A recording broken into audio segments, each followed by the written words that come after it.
I'm just hanging out with old Yin. We're walking side by side. And so I wanted to go a little bit deeper into yin energies and shadow work and the benefits of shadow work and why we have to do shadow work today. Shadows, even and especially when they are unidentified, will control you by affecting your thoughts, your behaviors, and your perspectives. And so now with this fiery air element, it's teaching us let go old trauma so you can start moving forward. So that's why we talk a lot about grounding, because if you're not grounding, then that toxin stays in your body, finds a place to hide in, and becomes a shadow of tomorrow.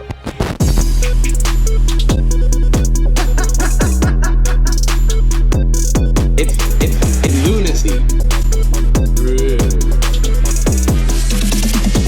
Lunacy is logic. With Lilith and Dr. Charlier. And welcome back, Cosmic Family, to an episode of Lunacy and Logic. Well, we're bringing together astrology and bringing Dr. Charlier and Lilith together to talk about astrology. And so this week we're talking about the Venus and Jupiter conjunction in Cancer. Well, Charlier, this Jupiter and Venus conjunction, have you been feeling it yet? Yes, yeah, definitely been feeling it. Feeling it for a day or two already.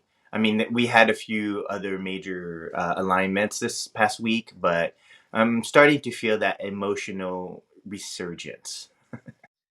It's been magical. I lost a gold bangle like maybe 2 weeks ago. And I thought to myself, I can't believe of all the things I've lost, I've still now lost this gold bangle, which has been in my family for generations. And I thought to myself, oh, you know what I'm going to do? There's this Venus-Jupiter conjunction coming up. What I'm going to do is I'm going to first wait for this conjunction to come past before I freak out about the bangle. Surely this conjunction is strong enough to bring my bangle back. I tell you, yesterday, as the peak energies kicked in, my cousin phones my mom and he's like, found your bangle. So, yeah, as the peak energies kicked in. So I was like, well, I'm glad I waited before I freaked out. Yeah, it's good to know how astrology works so that you don't have to freak out when things kind of misplaces itself so that it can come back during, and interestingly enough, retrogrades, right? Or just certain transits. Things get lost and come back for some reason. So thank you for sharing that story. And hopefully all of you all are not freaking out because you misplaced something and you're just waiting for next week when the transits clears things up. So let's So we're get going to into, go. let's get into our pulse check.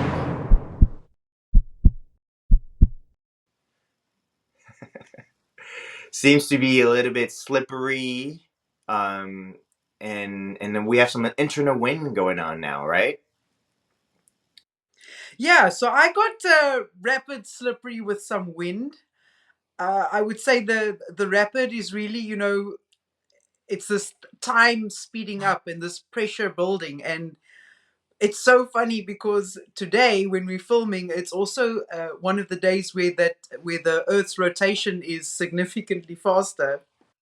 So it's interesting that this rapid is coming through as a speeding up of time at this time when the rotation is faster. But y'all, I've been feeling dizzy. I don't know if it's in my in my imagination or what, but ever since these energies kicked in, it was about the 5th of August. I've been feeling a little bit dizzy and been feeling these time speeding up energies. But really, I guess the rapid is really there to warn us not to burn out in this rush, since it is a sign of heat. Yeah. I'm definitely feeling a little bit of this heat for sure. I feel like we've been at it. This heat's been building up. You hear the cicadas, right? I feel like when the cicadas are singing and like remind us of like that hot summer where like no one wants to go outside. But yeah, it has been kind of ramping up the heat. I think 2 weeks ago is when like the water stopped raining. It didn't feel as slippery, but it is kind of picking up this heat now as we're moving into August, which is really heavy Leo season.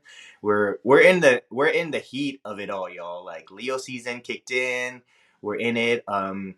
the Lionsgate portal, we should talk about that. Plus so we had like the roaring of the sun, right? So we can roar as a lion to the sun, but then the following day we were howling to the full moon in Aquarius. And so those are very powerful things that happened to us, and probably kind of created this like very slippery and a little bit rapid pulse with this weird wind that kicked in recently. So wanted to share how this wind is coming in for you all. Well, I felt like that wind kicked in with Uranus in Gemini. But what I wanted to say about the but Very Uranian. what I wanted to say about the slippery. So I feel like that's that damn phlegm accumulation, but there's a fluid imbalance there, which I think is classic conjunction of Saturn and Neptune in Aries. Classic. And so I feel like this is also, it's that buildup of emotions, emotional debris, unprocessed grief, addictions, this misinformation loop that we seem to be in. So it's showing us where these illusions and these emotional debris is actually clouding our inner sight.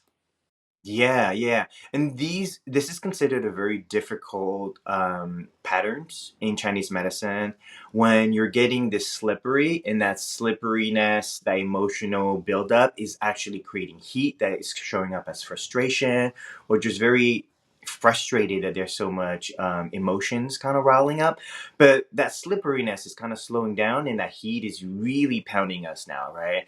And what's creating this now buildup of this internal wind is when we have this heat, what happens is the heat will basically evaporate the fluids, the dampness we're talking about, and that will create a vacuum, which causes wind. So now you have water, fire, and air involved in your constitution, your condition, and this becomes a very like you're like one more element away from like having the perfect storm to like blow up inside of you, right?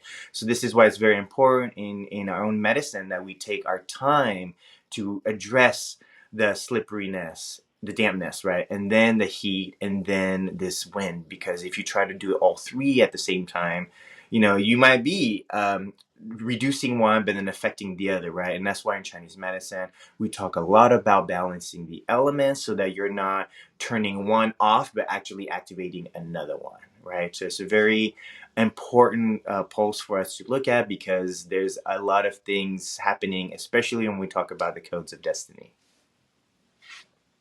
Yeah, I mean it's amazing. You nailed it. I was gonna say yes, the wind is coming from some kind of deficiency, maybe a yin deficiency or a blood deficiency. So you spoke about it with the vacuum. And the funny thing is, in the last episode, you also spoke about deficient heat, which I think is coming in here with the yin deficiency. So yeah, for me, that's a lot of. I've been feeling a lot of scattered energy. Yeah, yeah, a Energy top just of flying in all directions. yeah. And this is also contributing to the collective overthinking and worrying. Exactly, exactly. And this is kind of what we'll go deeper into the codes of destiny, where astrologically we have major transits. We have collective transits. We're not talking about the personal planets, Mars, Venus, Mercury, Jupiter, and Saturn. We're talking about Uranus moved in, Neptune's moved in, and now we have Pluto. Pluto's been there for a while, but these three major collective planets actually are telling us together, just to show that like even our own constitution, there's this like merger of energies, and from there there's this deficiency happening because we're may not be, or maybe just in this long term we've been repressing certain energies in our codes, right? And so I feel like the codes on destiny, on top of this symptoms that we're all experiencing of this rapid, slippery, and windy pulse, shows that there's a lot of congregation of energies happening together. And that's why these conversations are very important for us, because you guys may not necessarily notice the difference that suddenly the wind picked up this week, but as we're talking about it, maybe you will notice that the wind has picked up, because it shows that astrologically things happen, but unless you feel it, it's kind of hard to know that astrology is transiting through different energies. So as kind of we're having this a deeper conversation, the pulse is very important, because you should learn how to pay attention to your own pulse so you can pay attention to the movement of the transits of astrology. Yeah, and I mean, speaking of that, today's medicine that we have in store is practical and pretty amazing in the sense that we are giving medicine for voice, breath, grounding, rhythm, and clarity. I mean, it's going to be a good one. Yeah, so stay tuned for that, y'all. So let us now move into the codes of destiny. Codes of Destiny. So, so So yeah. I just want to quickly start off by saying Saturn is in my 12th house. And let me just tell you, I have been feeling it. You know, when Saturn is traveling through your 12th house, you work like 3 jobs at the same time. In Um, your sleep too, right? You go to your third job in your sleep. that is pretty much what's happening with me, like working around the clock. And the point is, on the spiritual journey, you know, you have to put time aside for the spiritual journey, like, or everything's going to fall apart. It's pretty much like the foundation of your life. So it's tricky. It's tricky. The last few weeks, I must say, I have made less time for the spiritual journey just because there's so much work I have to get done. Thank you, Saturn. Saturn with that checklist, you know, kind of like checking off things you've done and haven't done, and then kind of looking at you judgingly, like, you're gonna have to repeat that pattern. But but you know, I want to say this back to this Venus and Jupiter conjunction on the star of Sirius. This triple conjunction that we were talking about. It was so classic because my parents' anniversary was on the 10th. So actually, the energies of the conjunction had already kicked in. Actually, if you ask me, they kicked in on the morning of the 10th for us because everything was normal until then. And then the morning of the 10th comes, and my parents are like, oh no, they've made a reservation at this one restaurant, we must go. So I'm like, okay, fine. I'm thinking, you know, I'm in this little town, I'm completely isolated as one has to be with the Kundalini going through the 6th and 7th chakra, which by the way, I think people should have a shot every time I say that. That should make for an Drinking games, interesting temple to huh? astrological drinking games. That's hilarious. But no, but so the point is, I'm in this little town, bro, and there's nothing like majorly fancy or buzzing over here. I mean, this town doesn't even have a church. Or I don't know if it has one. I don't go to it. But the point is, so we go to this little restaurant, bro, and we walk in. We couldn't even find. We had to walk past Oaks hanging out there, washing down this little side street. I was like, "Is there any place down here?" I don't even think there's any place down here. And then when we walked in, it was like an oasis, bro. They were all waiting for us. And then they're like, oh, there's your table. And it's like the best table in the house, like right next to this beautiful, beautiful fireplace. Like it looked magical. And this point in time, I'm like, oh, wow, this is not what I was expecting at all. Then the food, I was like thinking, oh, I don't really want to have some fish. Like this place looks a little bit dodgy. And then my dad said, no, but this place is known for their calamari. Like you have to have the calamari. That's why we came here. So I'm like, okay, I mean, I've been all over the world. Let's see if these O's get the calamari right. Let me tell you, it was the best calamari I've ever had in my life. And by the time, and we were laughing so much before we even walked into that restaurant.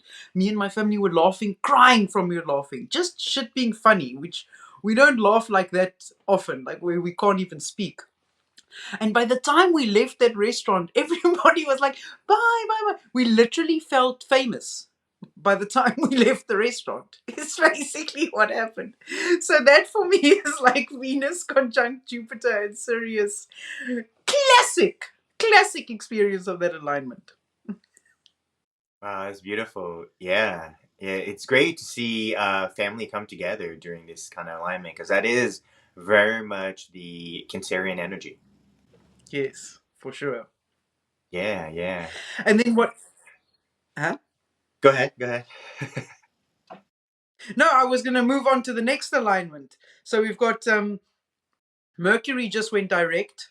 So, as far as the conversations we had in the last episode, this really opens the lines of communication between the inner self and the outer world very nicely.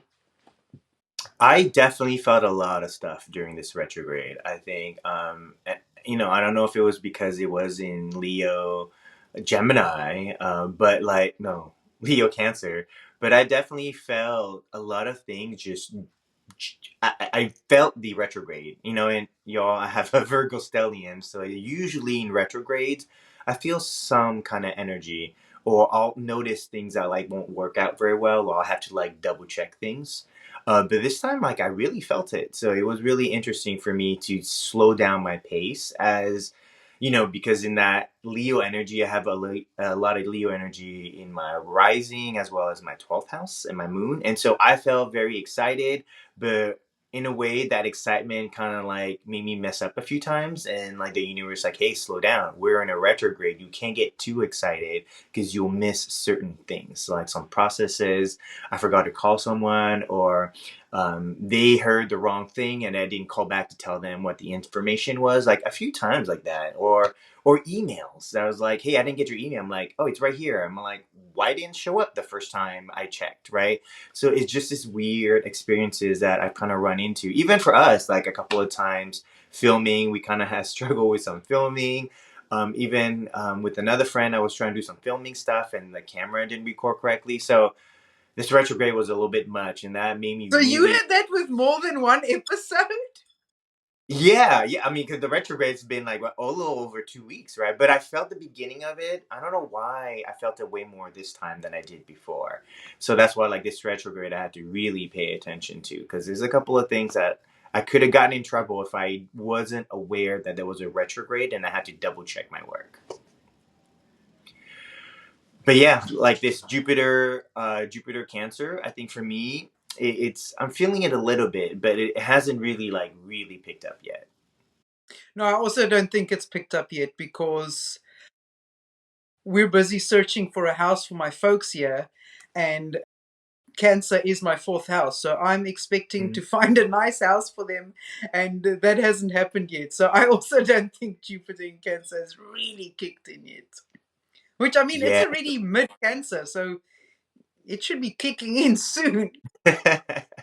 Yeah, for me, it's an 11th, 12th house. I have been noticing me kind of paying attention to the community here in Houston and talking to other fellow healers who are experiencing stuff, and just really trying to create that like camaraderie as healers here in Houston, or really healers all over the world. And we're experiencing kind of what I call the Pluto in Aquarius is kind of putting medicine on call and telling them, hey, you guys pay attention. There's certain things that is not right in this space. And because of that, I feel like the universe is like telling me, hey, pay attention, because your community of healers who are considered the alternative healers and not considered like primary healers, there's going to be a need for us to actually start handling people who are going to leave Western medicine. So I actually have a brand new client, a patient of mine, and he even said, like, he had an accident a few years back, and he said, I was in the hospital for 40 days. I had a coma and I came to, and literally the hospital said, you're past your, I guess, insurance time. So literally after he came back from the accident, from a coma, they didn't do anything. No surgery, no post rehab, no nothing. They're just like, okay, now you're awake. You've been asleep for 40 days. Leave the hospital because you no longer have basically any support after the accident. So for me, I was kind of like helping him through that, and he basically said, no, I'll never go back to Western medicine. They left me on basically on the ground on the street, like basically like with nothing left to live for, right? So he was like, dude, I need some reason to live because I'm literally on a wheelchair doing nothing in my life. And so for me, it was a little tricky because now we have an interesting conversation of, why isn't Western medicine not helping, and why we are as alternative healers are going to have to step in to kind of bridge spirit, emotional trauma to the physical. Because a lot of times people talk about how the physical is where all of the illnesses happen. It's actually not true, y'all. Most of the illnesses happen starting in your spiritual and emotional bodies, and they get traumatized. And when that trauma happens, it will slowly seep into the physical, right? So the conversation for him was, he heard God's voice say, "Don't go that way," because he thought there was only traffic. He goes, "Oh, I can handle traffic." But that's the day he got into an accident. He heard the voice.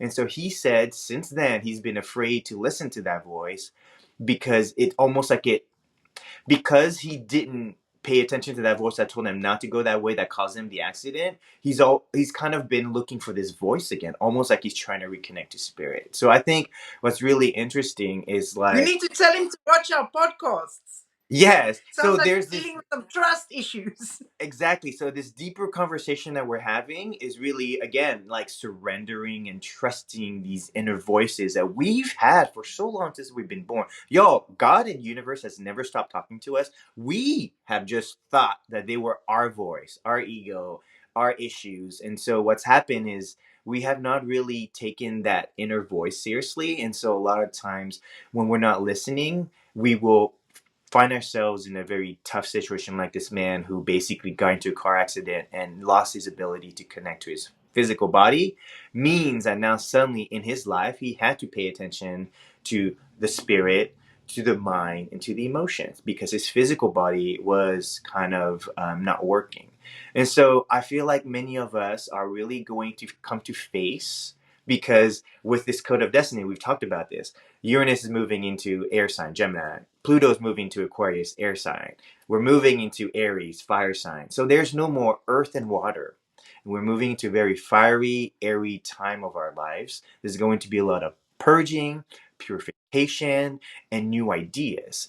And because of that, right before these energies kicked in, you needed to kind of come to face with like what you cannot deal with, right? And so for him, he's been kind of slowly like becoming very depressed. And so suddenly he's like, Charlie, I need to change my life because even in Chinese medicine, we talk about depression being like this very heavy, earthy, watery energy, kind of like making you feel cold and like stagnant.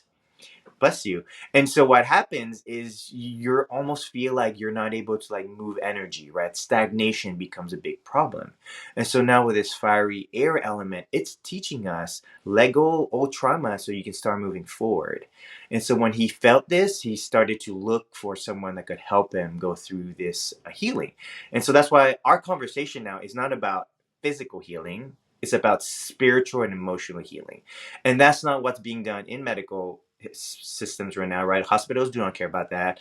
Most therapists will sit there and like make you spend a ton of money for your therapy session, but whether or not they address your spiritual and emotional body is up for debates, right? So now you can see that like many systems today are not supporting an emotional spiritual blockage and problem. And even religion, y'all, religion is not creating a safe space for spiritual healing. And this is why it's very important for us to pay attention to new types of modality of healing that is happening with the code of destiny, because it's now a time for healing the spirit and the emotions and the soul, and that tends to be a very, very fiery, airy element. Yes, the emotion is watery, but there's a lot of this fiery air element that's teaching us how to be more in tune with our subtle energies of spirit and emotion. So that's why I feel like a lot of people who really didn't get any support from medicine, or traditional medicine as we call it, even we call modern medicine, because traditional medicine is what we talk about, which is traditional Chinese or Ayurveda. And that is happening now. So I'm really excited. But as you can see, we're going to experience as a collective a lot more trauma before we start to look for solutions to the trauma that we're experiencing today. Well, I mean, Mars went into Libra on the 6th of August. So I feel like we're definitely actively seeking that balance. Yes. Yeah. So, any more things for Codes of Destiny? We've got well, there's something major for me happening on the 23rd of August, which is the new moon at 23 degrees Virgo, which is basically conjunct my moon in my sixth house. So, Ooh. Yeah, so bro, definitely gonna feel it in a few days. I feel like one of those people, you know, those kids that are on the beach and they're like trying to trying to play in the waves, but they keep on getting knocked down. And once they get knocked down, they can't get up because every time they're just about to get up, another one comes and knocks them down. That's pretty much my life right now. Yeah, deep in that spiritual healing and spiritual experience for you for sure. But Venus enters Leo on the 25th of August.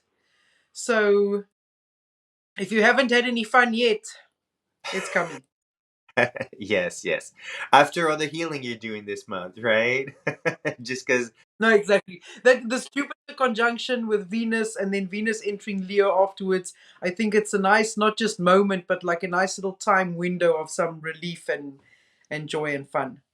Yeah, I feel like it's going to be like that, those drama mask where you're gonna experience a little bit of crying, but in that crying, it will kind of release you so that you can start laughing about it and really kind of heal that trauma. So I do feel like this like Cancer Leo energy for Venus is really going to really show us a lot of this ability to kind of cry about something we repressed, and then after that kind of laugh about it because we've healed it and we no longer need to feel so much pain in that remembering of that memory. But exactly.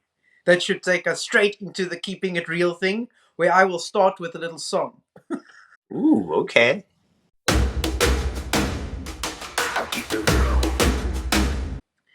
So, my song for this week is I heard it. It goes, me and the devil walking side by side. That's where I've been. No, I mean this just now that we've explained in the last episode the true concepts of yin and yang. Me and the devil is basically me and me hanging out with yang, with yin. I'm just hanging out with old yin. We're walking side by side. And so I wanted to go a little bit deeper into yin energies and shadow work and the benefits of shadow work and why we have to do shadow work today. Yes, yes. I wanted to bring up a beautiful motivational quote I read from, if you guys know the Taoist textbooks, Taoism kind of came around Buddhism, but a little bit before Buddhism. Buddhism is where Taoist practices went into a particular way called Buddhism with Buddha.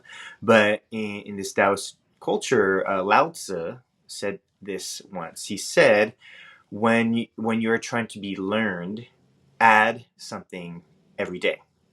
But when you are trying to be enlightened, drop something every day. And this goes back to this very deeper conversation in the West that we tend to have forgotten, is that we tend to focus a lot on this in-breath. One part of the equation, not the second part. We like construction, we don't like destruction, right? But in the East, we believe that construction comes with destruction and destruction comes with construction. So this deeper conversation that's happening, that we're talking about, is kind of like you need to destroy parts of yourself, right? To destroy parts of your ego that you built up for so long. And some of that ego could have been caused by trauma, right? Maybe you were a kid and you were told, hey, you can never ride your bike because every time you ride your bike you hurt yourself, so you never wanted to ride bikes ever again, right? And that's a trauma that keeps you from being enlightened about experiences, about scenarios. And this is kind of what we're now talking about, this idea of shadow work or shadow play. The shadow is you experience when you were a kid, you fell down, you think bikes are dangerous, or you never wanted to experience bikes, right? Or anything else, maybe water or something. And from then on, you've kind of made decisions where, like, when someone's like, hey, let's go biking. No, I don't want to go biking. Right. And that shuts you down. That shuts you from having opportunities to meet other people that likes to bike, or maybe actually becoming a really good biker because, when you were a kid, you fell down, you scraped, got a big old bloody gash, and you thought, oh my God, I could die from biking. And today you realize biking is not so bad. So shadow work really helps with like releasing this trauma. And so when we talk about the yin and yang, yang tends to take a much more active role in like adding something into our lives. So that's why we talk about in Lao Tzu, when you want to learn something, just add something to your system. But we tend to forget that when we actually want to become lighter on our feet, lighter in our soul, even the Egyptian said, when you die, you have to weigh your heart against, your consciousness. And so what's happening is yang energy is all about putting energy in, but yin energy, shadow work energy, what we say to be enlightened, because we are going through this like awakening process, is we're actually releasing and dropping trauma, dropping things that no longer works for us. And that's something that we do not practice in the West.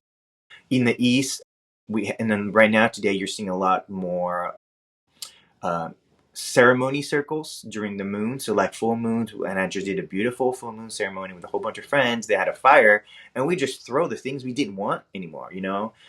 I'm now no longer, I no longer have a father in my life, and so now I let go me being a son, because I'm no longer a son. I'm now, yes, I'm a son to a father who's passed, but I no longer have a live father, and so I'm choosing to let go the parts of me that made me feel like a son. And today I am a father. I am not a father, but I am a male archetype, and no longer am Father I. of mankind. Yes, father of mankind, and not being, hiding behind my dad's shadows, right? So that is, again, this releasing of something that no longer serves me. I no longer need to be behind the shadows of my dad, but rather I have to step in front of that shadow and become the patriarch of my family.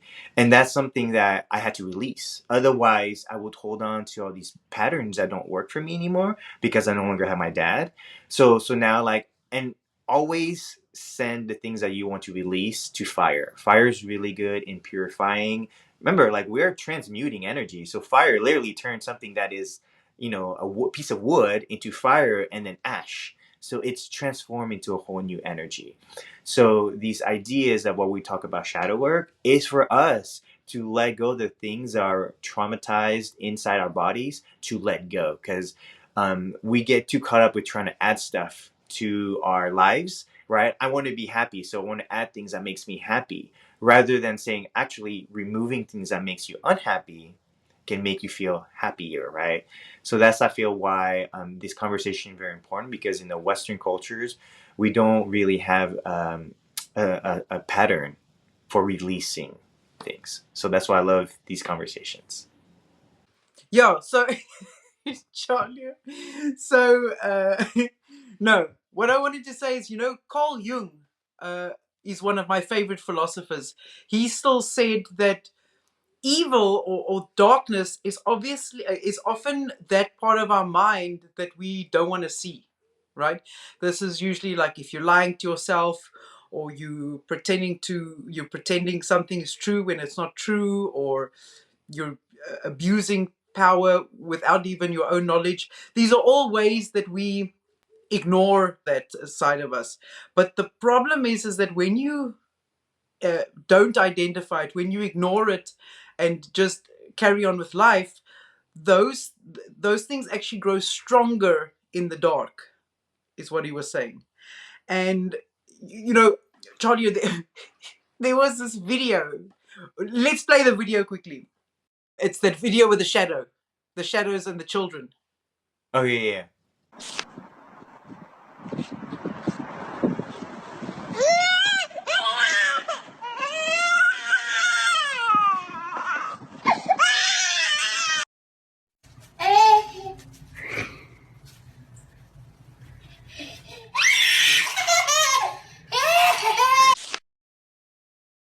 So you see that video, what's happening there? Okay, there's little children that are scared of their shadow, and it's causing them to like freak out and run all over the place. And what that showed me was that they don't know what the shadow is. They think the shadow is something else, not that it's a part of them. They think it's something else, and it's bringing up fear in them. And with that bringing up of the fear, instead of realizing that that fear is not them and that they're fine, that fear is controlling their actions, causing them to scream and run all over the place. And so those parts that we push away or ignore, they're growing in the dark, and you have to look really, really carefully to see them. You have to know yourself to spot them. because once you know yourself, it's easier to see them. And the point is, the shadow is hiding what you are not. And so if you can bring to the light and identify what is hiding in the shadows, what you're not, you're able to easier identify who you are. And in the end, this enables you to, eventually see what is the true expression of yourself. Yes, exactly. So basically, the moral of the story here is there is no sunshine without the shadows, yo. There is no sunshine without the shadows. Yes, exactly. And there's natural practices to face shadow work, right? And this is why I think what's really frustrating about the Western civilization, really what I call the symptoms of Western civilization, is you guys have removed so much from your culture. We actually, I believe that the Greeks and many of the ancient traditions in the West, like the pagans, like the witches that, you genocide out of your culture, were actually cultured and trained to work with shadow work with the things that are hidden from your own ego. And I think that's why, as a culture and civilization, we've lived for so long, because we had these great practices that allowed us to kind of heal and feel and really get deeper into our practices as a community, as a village. This is why like 8 billion humans today survived, whatever crazy last 10,000 years has been for humanity on the planet, right? Yet today we talk about how modern science and modern inventions have made life easier, yet ironically we have the most amount of new diseases. We are dying way earlier than our predecessors, right? Which is ironic when we talk about how we have so much new technology and new inventions, yet all these traditional medicines that our culture comes from, whether it's Chinese medicine, whether it's Indian medicine, whether it's native or even Western medicine of the Greeks, right? We've forgotten how to like actually develop ourselves. And that's why today I find like in the West culture, there's a lot of cultural appropriation like yoga, like dry needling and Chinese medicine, because they've like literally destroyed their witches, their druids, their archetypes of indigenous culture, like the pagans, right? And so with that today, and there's literally we have a whole story called the Puritans and Thanksgiving, where you literally forgot how to eat food. So you go to the indigenous people and say, hey, what can we eat? Because we're all starving, right? And so it just shows that like the more we're actually in tune with nature, in tune with the food that we're growing, we actually are recognizing the things that we need to heal ourselves with, right? And that's why it's very important for us to have this deeper relationship with our family, with our traditions. And that's why I think this Jupiter in Cancer with Venus is a little bit of this remembering, because I believe that actually Cancer and the moon not only just represents family, but actually in the grander scheme of spirit, it represents bloodline. It represents the lessons, the healing, and the trauma that's passed down from our blood to our ancestors or descendants, right? With our blood. And so just to show that like we were we were doing this work before, right? The West was doing this work before. And so today when we're having this really, really bad problem of mental illness, you guys know America has the biggest mental illness problems, right? It's because no one's dealing with shadow work. No one's dealing with like, hey, what are you afraid of? Someone never sat down with someone and said, hey, you seem to be afraid of, we created what? Arachnophobia, water phobia, hydrophobia. Like there's a phobia for everything, but not a single person wants to sit down and go, hey, let's address your phobia to make them disappear. That's shadow work, right? And this is the deeper conversation we're talking about. We might make fun of people who are like afraid of water, but like literally, that's actually so hard on someone because they're limiting their lives, their options, because they are afraid of their shadows. And that's why shadow work is so important in today's culture. I think in medicine in general, we do not look at shadow work very deeply. And that's why I feel like there's this overprescription in medicine rather than sitting down and just talking to someone about what is wrong with you today. Let's talk about it and cry about it. And I'm not going to judge you for it, which is, as you can see, Western culture sit down and go, well, that person has this disease name and this disease name, so I got this prescription for them, right? And it's again, it's very much judgment of like, you have this problem, this drug, rather than like, why do you have this problem, right? So I feel like this deeper conversation is very important for us to have, for really healing in general. Well, yeah, I mean, that's the point. So Carl Jung said, if you want to feel whole, you have to face your shadow. And it's not to say because evil is good, but so that it doesn't secretly control you. So we've seen now in the videos with the shadows as that kind of analogy, because what I've been shown is that shadows, even and especially when they are unidentified, will control you by affecting your thoughts, your behaviors, and your perspectives. Yes. And only by identifying them and bringing them to light does it become easier for you to shift your thoughts and your behaviors and alignments that are more in line with your authentic expression, and not these untruths that are hiding in the shadows. Do you have any example of anything that you also kind of recently had to face to kind of like release these shadows? Charlie, that's all I've been doing for the last No, I 5 know. years. But like Yeah, specifically for but our audience.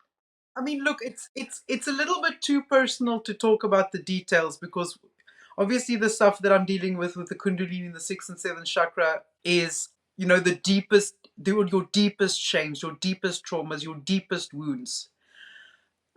So I'm not going to discuss them in too much detail here, but what I do want to say is, yes, something happened, I would say, within the last few weeks where I did something, and that action was the first time I had ever done it, even though I had thought about it many times, but it was the first time I did it. And it was that first step, essentially, in breaking a ancestral cycle that had been following me for multiple lifetimes, and was a wounding that was pervasive in my bloodline, that none of my family even know about. But it's pervasive in our bloodline. And so that was a big moment, a big thing for me to release. It was the end of a life phase, the end of a karmic cycle that even transcended this life. So not just the end of a phase within this life, but the end of a phase that includes multiple lifetimes. Yeah, yeah.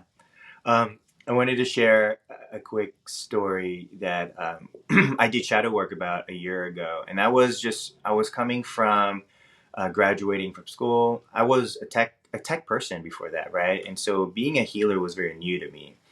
However, I was struggling with being afraid being afraid in crowds of people, and that had been going on for a while. But as a healer, suddenly as a doctor, I was like, wait, like this anxiety around being around in crowds of people. And I was like 40, 44 at the time. I was like, yo, like, I think I'm too old for this.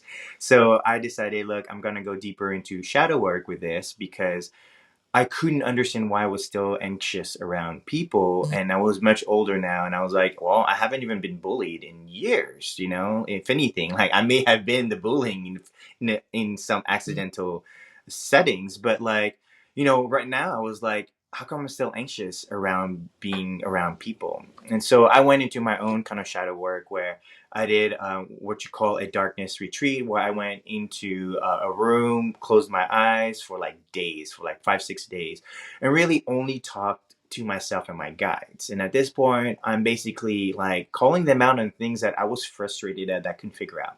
Like, one of them was, I'm very anxious around a lot of people. Right. And that's because when I came to America, I was bullied because I either didn't understand the culture, the language, or I didn't know how to communicate with people. And so that was kind of like a show of like weakness. And so the bullies obviously kind of went to town with that. However, growing up now, this very high, what's it called? We're very highly sensitive, overly sensitive to people's emotions, because at any moment someone can get very violent and want to like bully me. Right. And so that's kind of what hypervigilance. But in facing myself, when suddenly I'm like, hey, I'm a healer now, can I actually go into the world and not be afraid of people? Because at this point, as a healer, I'd be afraid of healing people because I'm too afraid of people, right? And so I really faced that shadow. And my guys were like, hey, you were born a healer. What happens when you're a healer? You attract broken people because you're looking to heal someone, right? So when I was growing up, I was a healer already, but I didn't have the tools to heal people. So I was constantly getting the ones who were broken attracted to me. And that's when I realized that like I wasn't turning on this healer mode. It was just naturally happening because that's naturally my code. And so that brought in a lot of broken people, and those broken people obviously hurt people. And so that's kind of where I experienced a lot of this hurt. So finally now I'm a doctor. I'm like, guys, you guys need to help me with this. I've been like afraid of people for way too long, and this doesn't make sense for me as a doctor if I'm going to go in and really deal with people's problems if I'm myself afraid of people. And that's kind of where I went to this process of remembering my moments when I was younger, and then almost kind of looking at myself as an adult, being there with my like 10-year-old self and going, hey, it's okay. It's okay that they're mad at you because you have this gift, and it's okay that they feel angry at you because they don't know you, but that's not your fault. That's their issues. And so now today as an adult now, I no longer am afraid of being in places. Actually, ironically, what happens is when I go out and there's a lot of people, what I'll notice is I'll just be myself, right? Be my like very loving, caring person. And I'll notice certain people who have trauma will naturally come to me. And so now instead of being very happy with them, what I'll notice is when they have this sheepish look where they want to talk about something, I will actually slow down my need to speak and then just listen. And what will happen is people will naturally want to like share their hurt. Where before maybe I was a kid and I was like, whoa, whoa, whoa, are you trying to tell me all this stuff? And maybe that like threw somebody off and then they attacked me for it. Today I realize like, hey, they're hurt. I don't have to say anything to make them feel better. I'll just sit here and kind of hold space. And when that happened, I noticed that I wasn't getting very anxious every time I was out and about, but really I was getting excited to be out and about because as a healer, I need to get patients, right? I need to find patients who are hurting, who need kind of my guidance. And so now today I attract them to me again because I'm no longer, like you said, afraid of this shadow that I thought that I was afraid of people because I'm not a good person or whatever I came up with when I was a kid. I was afraid to be around people, right? And so now today I'm happy to be around people because I faced the shadow that was created at 10 years old, and at 40 years old for 30 years I didn't realize that I was so hyper vigilant around people because I was still afraid. This 10-year-old Charlie was still afraid that someone might come in and hurt me, so when I faced that shadow, it took me 5-6 days. So that's why shadow work, y'all, it's not an easy thing where you're just like writing on your book, oh, there's the shadow, I'm just gonna let it go. This could be a lot of crying, there could be a lot of anger for feeling it, but eventually what happens, it just leaves because it no longer tells your story. It's an old story when I was a young kid. So to me, that shadow work was so important to actually allowing me now to be my doctor self, right? I can't be a doctor, be afraid of people. That doesn't make any sense, right? It's like saying, oh, I love skydiving, but I'm afraid of heights, right? I mean, that could be a reason why That's people are just your past lives of shamanism coming through, Charlie. And right. when we were outcasts, the healers had to stay outside the village, isolated, of course, to protect our energies. But Yeah, I think but you just it also said, and I don't think create that's all. Huh?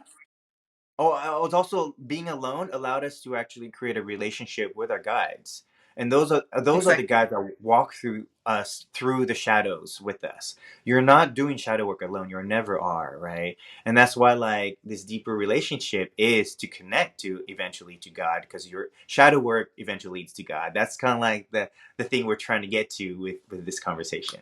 But yeah, go ahead.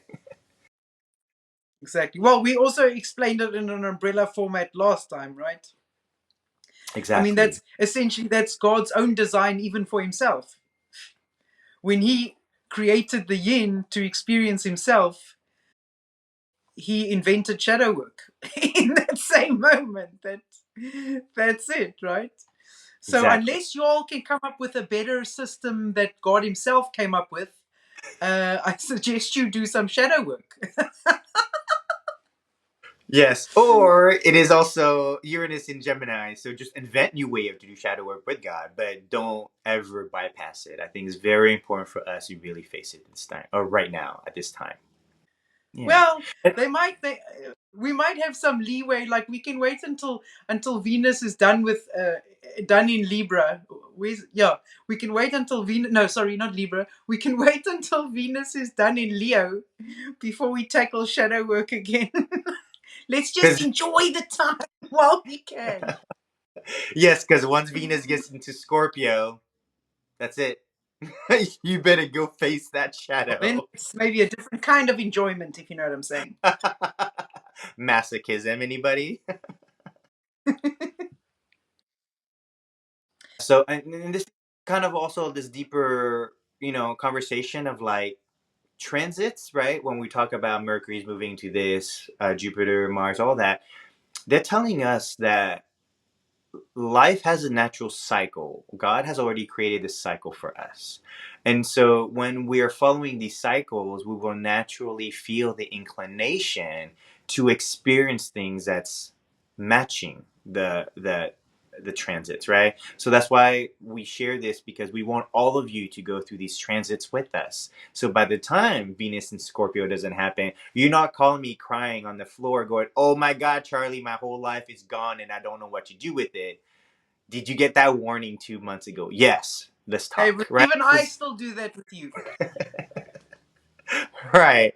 And there's nothing wrong with like being fetal position, calling your friends and going, "I need help." Fetal position. which Classic. which not to say anything, but a couple of us have been like doing that recently, calling each other going, "Oh my God, please talk to me. I am dying here." I hear you.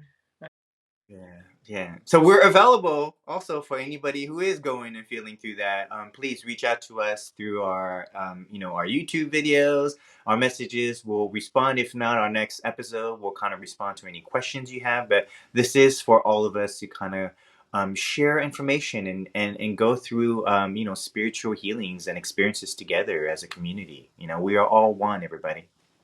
Exactly. Hmm. So, I think it's about time for us to move to our next section. Let's do Or it. yes, let's do it. Which is, I forget. We're not temple space. Medicine, Sacred sacred medicine. medicine. Yes, the sacred medicine, everybody.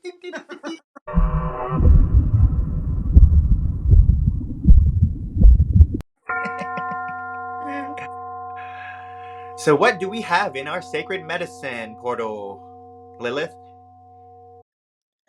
Well, we've got some acupoints that we're going to go through today, some clarity practices, some grounding practices. We've got a few things lined up, just little snippets, little doses of magic.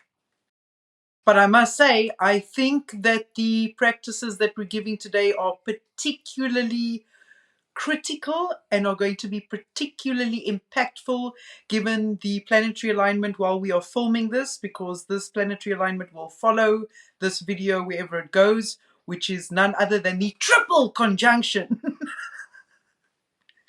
of Venus, Jupiter, and Sirius in Cancer. Y'all, the point is, the reason why I keep bringing this up, because that conjunction, I don't even know if you can find when last that conjunction happened. You know, Jupiter will go past that point every 12 years. So Jupiter alone, that conjunction is only going to happen every 12 years. But for Venus to fall on that exact spot as Jupiter crosses that point, this is hundreds of thousands of years ago that it hasn't happened. So it's a big deal. It's a big deal. Yeah, yeah. On top of passing Sirius, yo, and Sirius is a major planet. Most people don't realize in the conversation on Galactic Conversations, we believe Sirius is actually what's called a binary star system. So Sirius is a very important star constellation in our human civilization. If you go beyond back to Atlantis, there's a lot more relationship with Sirius. But however, it just shows how big this conjunction is. I think we're experiencing galactic conjunctions, actually.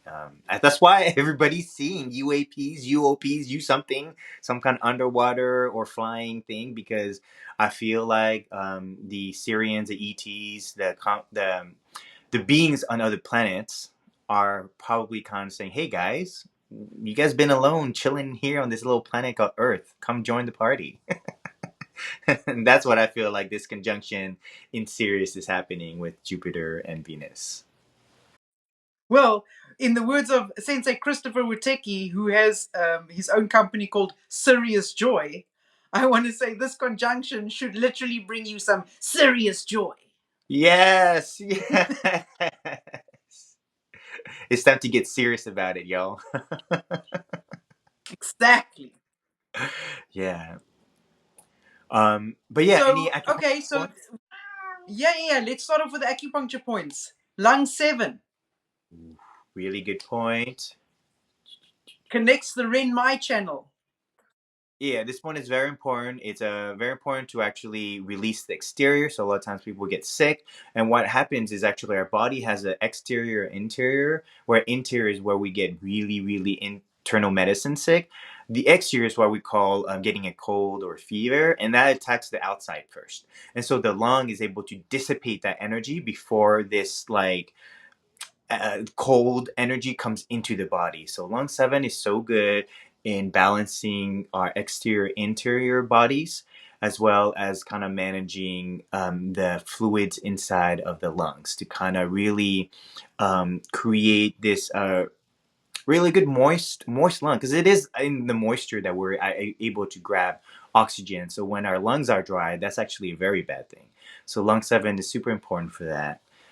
And it's also used in so many combos too. Like there's so many combos of acupuncture with lung 7 and other things.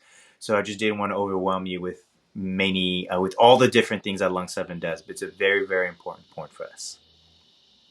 No. You hit the nail on the head for the purpose of this podcast, which was, the lung seven's contribution to the strengthening that connection between the inner self and the outer world. Yeah.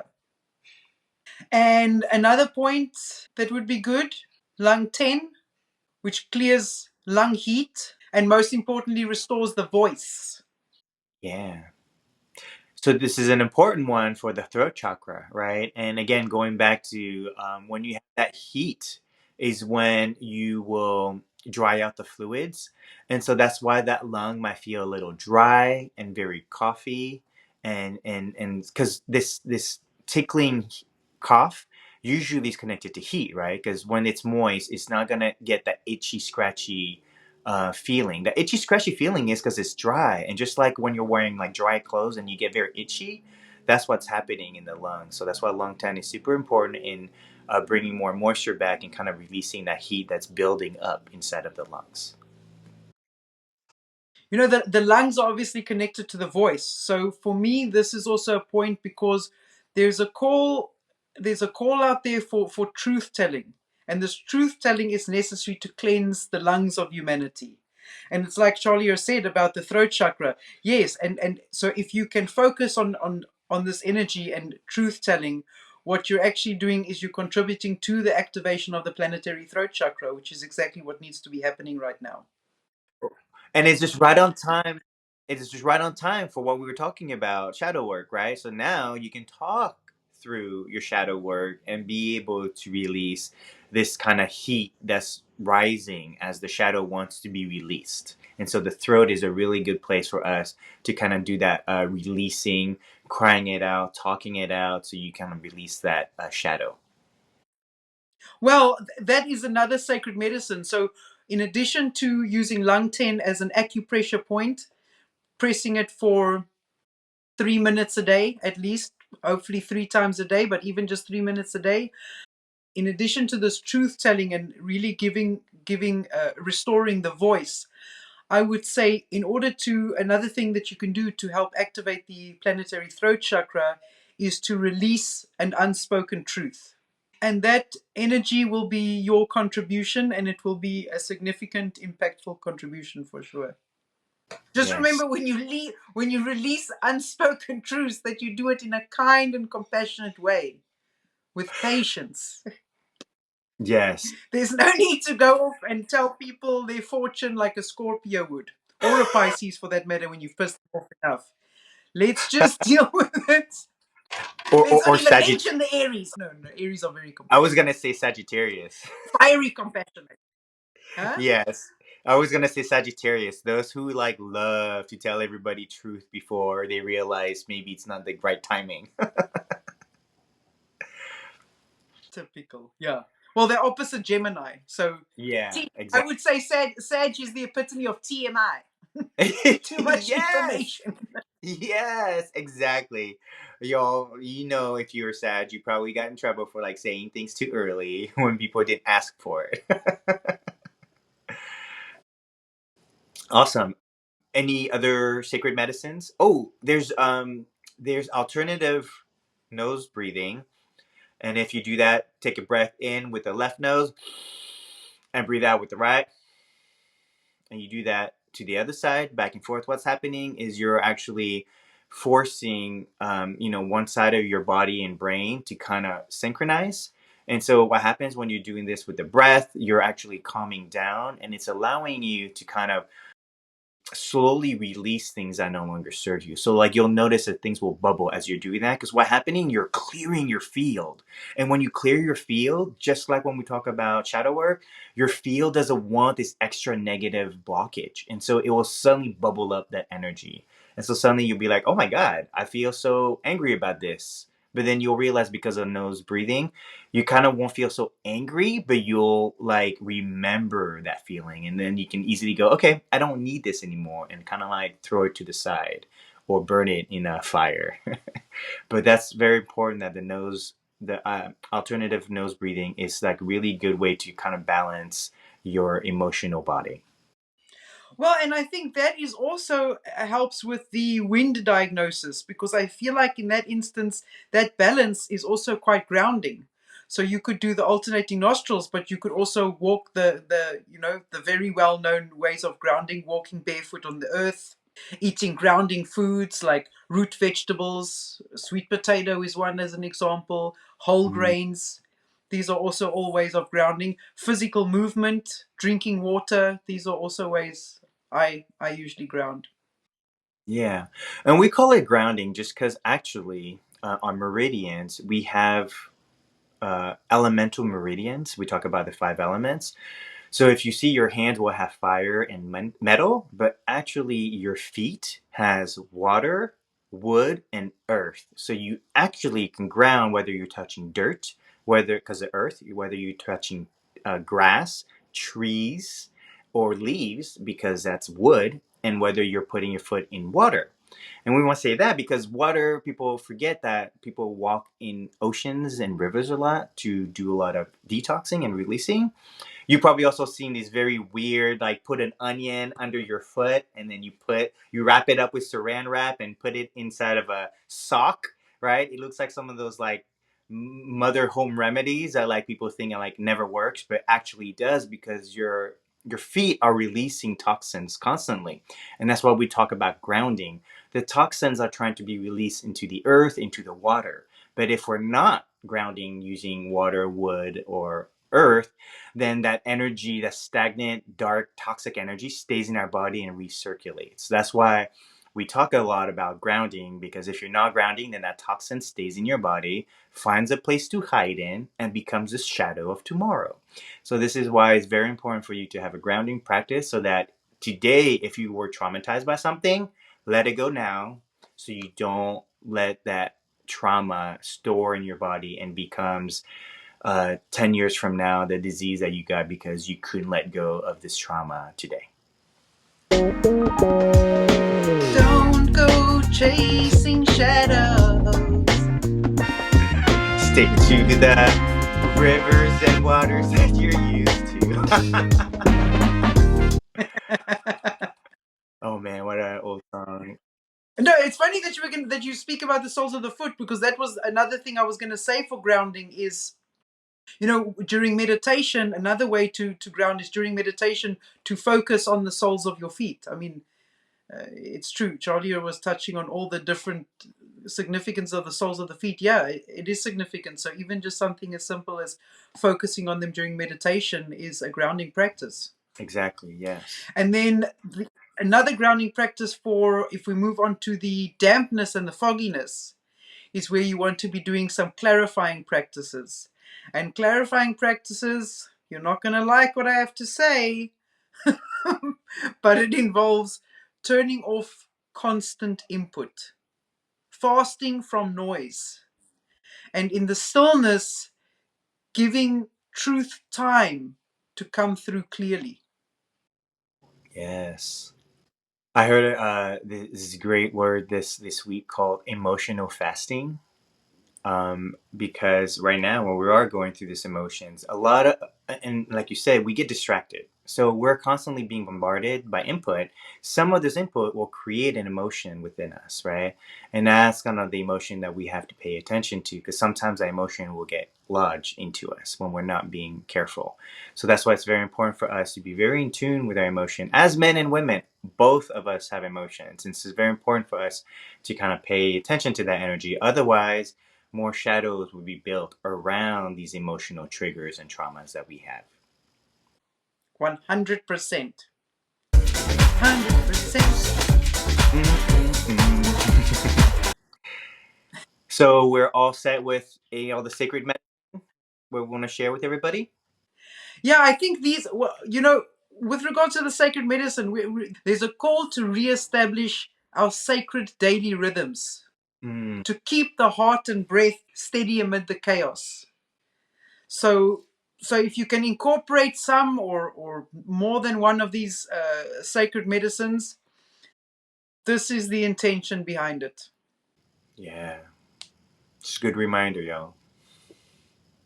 Habits is the sixth house, which is Virgo. So health actually comes from habit forming. Your health doesn't come from overnight fixes. It comes from actually creating routine so that you are the healing that you need by doing positive habits rather than all the negative habits we picked up and are afraid to let them go because of our shadows. Nailed it, Charlie, as usual. Yeah. Should So now, we yes. move on over and through the temple door? Yes. So now that we've shared with you some sacred medicine that you can take on this journey with us, go ahead and practice some of those, and then we'll now jump into the temple doors and go through our closing ceremony.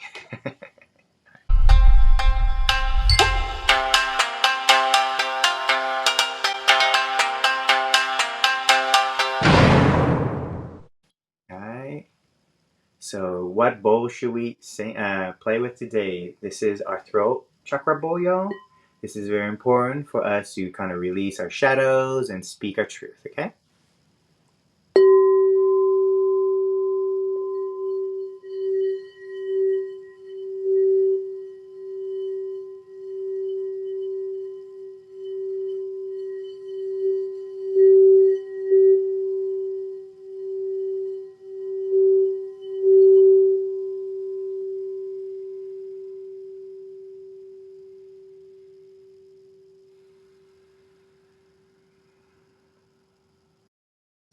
Any last final thoughts? Lilith? Your homework, your assignment. Your homework assignment. Your homework assignment is to speak the truth, anchor in sacred rhythm, clear the fog, and root deep into the living earth. Well, that's your homework and assignment. So practice that. So until next time. Namaste, yo. Thank you, everybody, and you have a beautiful rest of the week. Bye.